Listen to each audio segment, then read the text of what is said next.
Hello dear learners, welcome to my channel Study from Home with Rachna ma'am. Our today's topic is ascending and descending ratio. Students, आज हम सीखेंगे कि हम कैसे ratio को ascending और डिसेंडिंग ऑर्डर में कन्वर्ट कर सकते हैं, ठीक है, कैसे उसका कंपैरिजन कर सकते हैं रेशियो का, आज हम वो सीखेंगे, ठीक है। इससे पहले आपने फ्रैक्शन को सीखा है और होल नंबर्स को या फिर नेचुरल नंबर्स को सीखा है कि कैसे हम उसे असेंडिंग या डिसेंडिंग ऑर्डर में अरेंज करते हैं। तो आज हम आपको सिखाएंगे कि हम रेशियो को कैसे असेंडिंग और डिसेंडिंग ऑर्डर में अरेंज कर सकते हैं। तो चलिए क्वेश्चन देखते हैं। Right the following ratios in both ascending and descending orders. यहाँ हमारा पहला क्वेश्चन है 3:4, 4:5 एंड 5:6। इसे आपको असेंडिंग ऑर्डर में भी अरेंज करना है और इसे आपको डिसेंडिंग ऑर्डर में भी अरेंज करना है। तो सबसे पहले ऑर्डर में अरेंज करने से पहले मैं आपको बता दूं कि असेंडिंग ऑर्डर हमारा क्या होता है, स्मॉलेस्ट टू ग्रेटेस्ट ही इज कॉल्ड असेंडिंग ऑर्डर, ठीक है। जब हम नंबर्स को इस तरह से अरेंज करते हैं कि वो सबसे छोटे से बड़ा बड़ा होते होते सबसे लास्ट में सबसे बड़ा आता है, तो वो हमारा असेंडिंग ऑर्डर होता है। और डिसेंडिंग ऑर्डर हमारा क्या होता है, डिक्रीजिंग ऑर्डर, यानी कि सबसे पहले सबसे बड़ा, फिर उससे छोटा, फिर उससे छोटा और लास्ट में सबसे छोटा, यानी greatest to smallest is called descending order, ठीक है ना। तो डिसेंडिंग और असेंडिंग ऑर्डर तो आप सभी को पता है, लेकिन अगर हम कहें कि हमें यहाँ पर रेशियो का असेंडिंग और डिसेंडिंग ऑर्डर फाइंड करना है तो वो कैसे करेंगे। तो सबसे पहले आपको पता है कि रेशियो को हम किस में कन्वर्ट कर सकते हैं, रेशियो को हम फ्रैक्शन में कन्वर्ट कर सकते हैं। तो हम सबसे पहले रेशियो को फ्रैक्शन में कन्वर्ट कर लेंगे और उसके बाद जैसे हम फ्रैक्शन को सॉल्व करते हैं, फ्रैक्शन का असेंडिंग और डिसेंडिंग ऑर्डर करते हैं, सेम वैसे ही हम यहाँ पर रेशियो को फ्रैक्शन में चेंज करके उन्हें असेंडिंग और डिसेंडिंग ऑर्डर में अरेंज करेंगे और उस लास्ट में जो हमारा अरेंजमेंट आएगा फ्रैक्शन का उसे हम रेशियो में चेंज कर देंगे, ठीक है ना। तो आपको आपके माइंड में ये बात क्लियर हो गई कि हम यहाँ क्या करने वाले हैं। या हम सबसे पहले हम यहाँ देख पा रहे हैं कि 3:4 है, 4:5 है, 5:6 है। तो रेशियो को असेंडिंग और डिसेंडिंग में ऑर्डर करने में अरेंज करने से पहले हमें इसे क्या करना पड़ेगा, इसे हमें फ्रैक्शन में चेंज करना पड़ेगा। तो चलिए हम फ्रैक्शन में से चेंज करते हैं। वीडियो स्टार्ट करने से पहले मैं बच्चों आपसे कहना चाहती हूँ, अगर आप मेरे चैनल पर न्यू हैं और अभी तक आपने मेरे चैनल को सब्सक्राइब नहीं किया है तो इसे जरूर सब्सक्राइब कर लीजिए। रेड कलर से सब्सक्राइब लिखकर आ रहा होगा, नीचे से जरूर सब्सक्राइब कर लीजिए और बगल में ही बेल आइकन आएगा, उसे वहां पर जाके आप वहां पर ऑल पर प्रेस कर दीजिए ताकि आपको मेरे आने वाली वीडियोस की नोटिफिकेशंस भी मिलती रहें। वीडियो को अगर अभी तक आपने लाइक नहीं किया है तो उसे लाइक कर दीजिए। ओके, चलिए स्टार्ट करते हैं। हमारा ये है 3:4, 4:5 एंड 5:6। तो इसे हम अगर हम फ्रैक्शन में चेंज कर दें तो ये हमारा क्या हो जाएगा 3/4, 4:5 हमारा क्या हो जाएगा 4/5 एंड 5:6 हमारा क्या हो जाएगा 5/6। तो हमने रेशियो को फ्रैक्शन में कन्वर्ट कर लिया, ठीक है। ये तो बहुत ईजी है, ये आपको पता भी है। तो यहाँ हमने कन्वर्ट कर लिया। अब हमें क्या है, असेंडिंग और डिसेंडिंग ऑर्डर में कन्वर्ट करना है ना। तो सबसे पहले हमें ये तो पता हो कि सबसे छोटा कौन सा है और सबसे बड़ा कौन सा है। क्या आप अभी देख के बता सकते हैं कि इसमें कौन सा फ्रैक्शन सबसे स्मॉलेस्ट है और कौन सा ग्रेटेस्ट है? नहीं बता सकते ना। तो नहीं बता सकते, तो क्यों नहीं बता सकते, क्योंकि यहाँ पर सबके ही डिनोमिनेटर क्या है, डिफरेंट है। तो जब भी डिनोमिनेटर सेम नहीं होते हैं या फिर डिफरेंट होते हैं तो हम उनका कंपैरिजन नहीं कर सकते हैं। हमेशा फ्रैक्शन का कंपैरिजन करने के लिए हमारे डिनोमिनेटर क्या होने चाहिए, सेम होने चाहिए।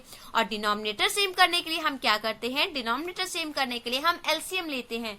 किसका एलसीएम लेंगे, डिनोमिनेटर्स का। तो चलिए यहाँ पर हमें डिनोमिनेटर सेम करने पड़ेंगे। तो यहाँ पर है 4, ये है 5, ये है 6, तो हमें क्या करना पड़ेगा, एलसीएम लेना पड़ेगा। तो यहाँ पर हम लिखेंगे by taking LCM of 4, 5 and 6। आपको पता है ना कि हम एलसीएम यहाँ पर क्यों ले रहे हैं, एलसीएम इसलिए ले रहे हैं क्योंकि यहाँ पर डिनोमिनेटर सेम नहीं है और डिनोमिनेटर अगर सेम नहीं होते तो हम नहीं बता सकते कि कौन सा फ्रैक्शन बड़ा है कौन सा छोटा है, ठीक है ना। तो इसलिए हमें यहाँ डिनोमिनेटर सेम करना पड़ेगा। तो चलिए हमने यहाँ पर एलसीएम लिया, तो एलसीएम में यहाँ पर आपको करके दिखा देती हूँ। यहाँ है 4, 5, 6। आप हमेशा स्मॉलेस्ट नंबर से स्टार्ट करेंगे, प्राइम नंबर से। यहाँ पर 2 आएगा सबसे पहले, तो 2 2s are 4। 2 की टेबल से 5 तो डिविजिबल नहीं हो सकता, तो 5 ऐसे ही हम नोट कर देंगे। 2 की टेबल में 6 आता है तो यहाँ आ जाएगा 2 3s are 6, ठीक है। अभी यहाँ पर आ गया 2 5 3, अभी भी यहाँ पर देखिए ये 2 से डिवाइड हो सकता है ना, तो यहाँ फिर से हम 2 से डिवाइड करेंगे, 2 1 जा 2। ठीक है, यहाँ पर हम कैसे डिवाइड करते हैं, जो क्वोशंट हमारा आता है उसे हम यहाँ पर लिखते हैं। ठीक है, आप सभी को एलसीएम लेना आता होगा। तो यहाँ पर 2 की टेबल में 5 तो नहीं आता, तो 5 को हम ऐसे ही नोट डाउन कर लेंगे और 3 को भी ऐसे ही नोट डाउन कर लेंगे। अब यहाँ पर देखिए यहाँ आया 3, तो अब यहाँ पर ये कोई भी 2 से डिवाइड नहीं हो सकता, तो ये 3 से डिवाइड हो सकता है। तो फिर हम यहाँ 3 लिखेंगे, 1, फिर 5 तो नहीं आएगा उसकी टेबल में, इसलिए 5 और 3 1 जा 3। ठीक है, यहाँ 1 आ गया, यहाँ भी 1 आ गया। अभी 5 का 1 नहीं आया यहाँ पर, तो इसे हम अब किससे डिवाइड करेंगे, 5 से डिवाइड करेंगे। ओके, तो ये आ जाएगा 1 तो पहले से ये, फिर 5 1 जा 5, फिर ये 1। जैसे ही नीचे तीनों में हमारे क्वोशंट 1 1 आ जाते हैं, तो इसे हम यहीं पे लीव कर देते हैं और ये हमारा क्या हो जाता है, मल्टीप्लाई करके हम यहाँ से एलसीएम फाइंड कर सकते हैं। तो यहाँ पर इसे हमें क्या करते हैं, मल्टीप्लाई करते हैं, 2 into 2 into 3 into 5 into 3 into 5। तो आप यहाँ पर देखिए कितना आएगा एलसीएम हमारा, 2 2 जा 4, 4 3 जा 12, 12 5 जा 60। तो यानी कि अगर हम एलसीएम 4 5 और 6 का लेते हैं तो उसका एलसीएम क्या आ गया, 60 आ गया। तो अगर एलसीएम आ गया तो चलिए अब सबके डिनोमिनेटर को सेम करते हैं। तो यहाँ हमारा 3/4 था। याद रखिए एलसीएम हमने क्यों लिया है, हम बार बार आपको ये बात बता रहे हैं कि एलसीएम हमने डिनोमिनेटर को सेम करने के लिए लिया है। ठीक है, यानी अब सभी के डिनोमिनेटर हमें कितना करना है, 60 करना है। तो चलिए यहाँ पर तो डिनोमिनेटर 4 है, तो 4 को 60 से करने के लिए हम 4 में ऐसा क्या मल्टीप्लाई करें कि हमारा 60 हो जाए। तो आप सोचिए कि 4 में हम ऐसा क्या मल्टीप्लाई करें। 4 को अगर हम 50 से मल्टीप्लाई कर देते हैं 15 से, तो फिर ये हमारा क्या हो सकता है, 60 हो सकता है। ठीक है ना, तो हमें यहाँ पर किससे मल्टीप्लाई करना पड़ेगा, 4 को 15 से मल्टीप्लाई करने पड़ेगा। 4 को अगर 15 से मल्टीप्लाई करेंगे तभी तो हमारा ये 60 आएगा, है ना। लेकिन याद रखिए अगर हम डिनोमिनेटर को 15 से मल्टीप्लाई कर रहे हैं तो हमें न्यूमरेटर को भी 15 से ही मल्टीप्लाई करना पड़ेगा। ठीक है, तो यहाँ हमने 15/15 से मल्टीप्लाई कर दिया। तो चलिए अब 3 को 15 से मल्टीप्लाई कीजिए, 15 3 जा 15 1 जा 15, 15 2 जा 30, 15 3 जा 45 अपॉन 15 4 जा कितना होता है, 60। तो यानी कि देखिए डिनोमिनेटर में हमारा एलसीएम के बराबर आ गया ना। अब हमारा हमने 3/4 का कर लिया, अब हमें किसका करना है, 4/5 का करना है। तो यहाँ 4/5 में भी हमें डिनोमिनेटर कितना लाना है, 60 लाना है। तो आप 5 की ऐसी टेबल पढ़िए कि 60 आ जाए। ठीक है, या 5 को ऐसा डिवाइड करिए। टेबल याद रखिए हमेशा सिर्फ 10 तक नहीं होती, टेबल मतलब होता है आपको उसको डिवाइड करना है, चाहे आप कितने भी लंबे तक उसे मल्टीप्लाई या डिवाइड कर सकते हैं। तो 5 1 जा 5, 5 2 जा 10, यानी 5 को अगर हम 12 से मल्टीप्लाई कर दे तो 60 हो जाएगा ना। तो 5 को हमें किससे मल्टीप्लाई करना पड़ेगा, 12।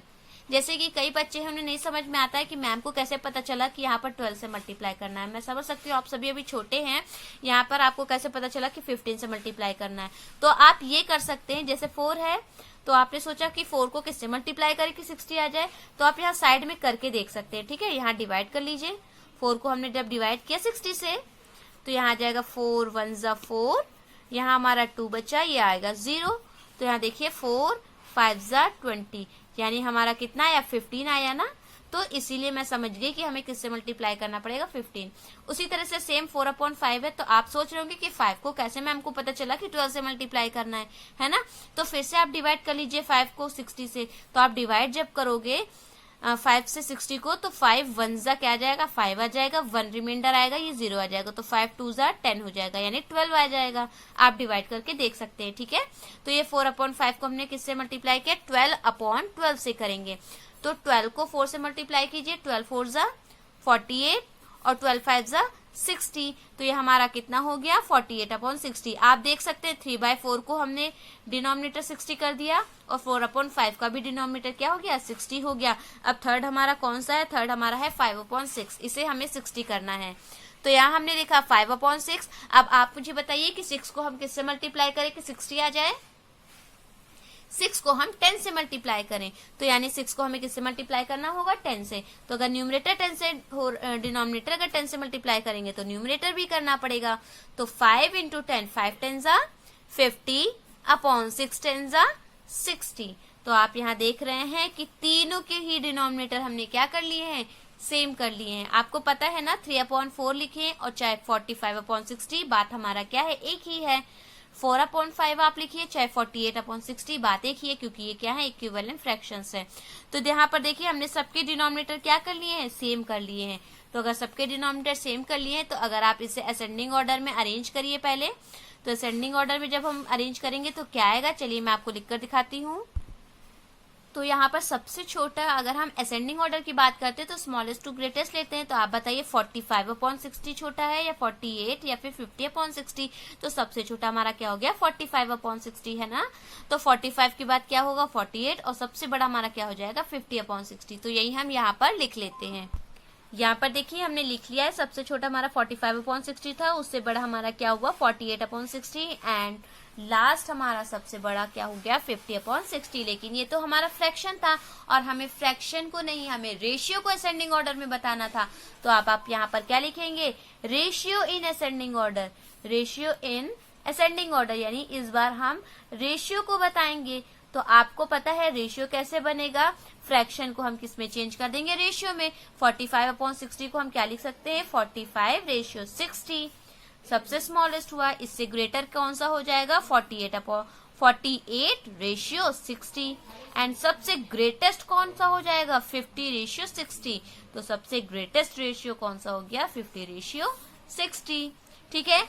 इन अ सिमिलर वे अगर हमें अब इसको किसमें करना है, डिसेंडिंग ऑर्डर में भी तो करना है ना। तो अब हम करेंगे फ्रैक्शन इन डिसेंडिंग ऑर्डर। तो चलिए यहाँ लिखते हैं फ्रैक्शन इन डिसेंडिंग ऑर्डर। यहाँ पर देखिए फ्रैक्शन इन डिसेंडिंग ऑर्डर कैसे करेंगे, ये जो हमारा अरेंज था असेंडिंग में, इसी का अपोजिट, यानी कि डिसेंडिंग होता है ग्रेटेस्ट टू स्मॉलेस्ट। तो सबसे ग्रेटेस्ट हमारा क्या हो गया, 50/60 इस बार सबसे पहले आ जाएगा, और फिर इससे छोटा हमारे पास क्या है 48/60, और सबसे छोटा यानी सबसे स्मॉलेस्ट हमारे पास फ्रैक्शन क्या है 45/60। लेकिन ये तो हमारा फ्रैक्शन है और हमें फ्रैक्शन में नहीं अरेंज करना है, हमें रेशियो में अरेंज करना है। तो इस बार हमें किसमें लिखना पड़ेगा, रेशियो इन डिसेंडिंग ऑर्डर। ठीक है, रेशियो इन डिसेंडिंग ऑर्डर। और इसे आप चेंज कर सकते हैं, कैसे कर सकते हैं, इसे हम फ्रैक्शन में चेंज, फ्रैक्शन को हम रेशियो में चेंज कर देंगे। तो 50/60 को हम क्या लिख सकते हैं, 50/60। ये ग्रेटेस्ट है, इससे स्मॉलर कौन सा हो जाएगा 48/60, और सबसे स्मॉलेस्ट हमारे पास क्या हो जाएगा 45/60। तो आप देख पा रहे हैं कितनी आसानी से हमने असेंडिंग और डिसेंडिंग अरेंज कर लिया। मैं आपको एक बार फिर से समझा देती हूँ क्या था क्वेश्चन में। क्वेश्चन में हमारे पास 3 रेशियो गिवन थे, ठीक है ना। हमारे पास क्वेश्चन में क्या था, 3 रेशियो गिवन थे, जिसमें हमसे कहा था कि इन रेशियो को आपको असेंडिंग में भी और डिसेंडिंग में यानी बोथ में आपको क्या करना है, अरेंज करना है। तो रेशियो को तो हम लोग नहीं कर सकते अरेंज हम लोग, लेकिन फ्रैक्शन को कर सकते हैं, है ना। तो सबसे पहले हमने रेशियो को किस में कन्वर्ट कर लिया, फ्रैक्शन में कन्वर्ट कर लिया। और फ्रैक्शन में कन्वर्ट करने के बाद यहाँ देखिए फ्रैक्शन में कन्वर्ट करने के बाद हमने ये देखा कि ये सारे तो क्या हैं, इनके तो डिनोमिनेटर सेम ही नहीं है। तो जब डिनोमिनेटर सेम नहीं है तो हम इनका कंपैरिजन नहीं कर सकते। तो सबसे पहला हमारा काम क्या हो गया कि डिनोमिनेटर को सेम करना पड़ेगा, तभी हम कंपैरिजन कर सकते हैं। ठीक है, तो यहाँ पर हमने डिनोमिनेटर को सेम किया, और सेम करने के लिए हम एलसीएम लेते हैं। तो यहाँ हमने एलसीएम ले लिया 4, 5, 6 का, जो कि 60 आया, और डिनोमिनेटर को क्या कर लिया है, यहाँ पर आप देख सकते हैं सेम कर लिया है। सेम करने के बाद अब हम आसानी से इसे अरेंज कर लेते हैं, फ्रैक्शन को असेंडिंग ऑर्डर में और फ्रैक्शन को डिसेंडिंग ऑर्डर में। और अगर फ्रैक्शन हमारा असेंडिंग और डिसेंडिंग ऑर्डर में हो जाता है तो रेशियो, उसे हम रेशियो में चेंज कर देंगे। रेशियो में चेंज करने के लिए 45/60 था, तो ये हो जाएगा 45/60। ये 48/60, 50/60। ठीक है, इसी तरह से हमने असेंडिंग और डिसेंडिंग ऑर्डर में अरेंज कर दिया है। तो बच्चों आपको ये वीडियो जरूर समझ में आई होगी और पसंद भी आई होगी। अगर आपने अभी तक इसे लाइक नहीं किया है तो इसे लाइक जरूर कर दीजिए, शेयर कीजिए अपने दोस्तों के साथ, रिलेटिव्स के साथ। ठीक है, अगर आप फेसबुक, ट्विटर और इंस्टाग्राम पर मुझसे जुड़ना चाहते हैं तो उसका लिंक मैंने डिस्क्रिप्शन बॉक्स में दे रखा है, वहां से जाके आप मुझसे ऐड हो सकते हैं। Okay, thank you.